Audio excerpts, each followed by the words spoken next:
Mina olen Andres. Olen sõjalise riigikaitsega eri rollides olnud seotud üle 20 aasta, millest viimased 5 Kaitseministeeriumis. Praegu juhin kaitseinvesteeringute osakonda. Riigikaitses osalemine tähendab ühelt poolt ainulaadset võimalust teha midagi, mis mõnes muus organisatsioonis ei ole võimalik. Teisalt tähendab see pühendumust riigi ja ühiskonna jaoks eksistentsiaalselt oluliste ülesannete lahendamisele.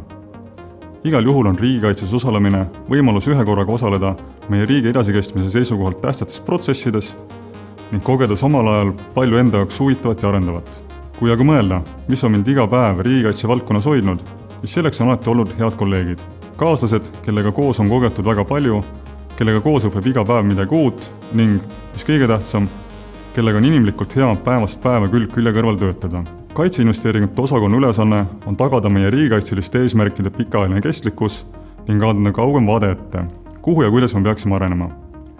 Meie hoolitseme selle eest, et valitsemisala varad oleksid kohaselt hallatud ja tagatud ning et riigikaitse hanked korraldataks parimal võimalikul moel. Tagame, et riigikaitse sõjalise kaitse jaoks vajalikud tingimused oleksid arvesse võetud eri tasandite ruumiplaneeringutes ja arendustes. Samavõrra oluline on see, et sõjalise riigikaitse elluviimisel oleks tähtsustatud ka keskkonnahoid.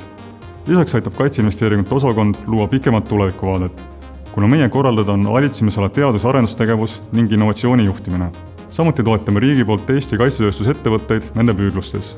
Kaitseinvesteeringute osakond ootab oma ridades suurt kolleegi, kes on oma valdkonna pühendunud ekspert ning kes sellele lisaks soovib anda oma tööga juurde värvilisi killukesi suurde vitraaži, mille nimeks on Eesti sõjaline kaitse. Sõjaline riigikaitse ei saa kunagi valmis.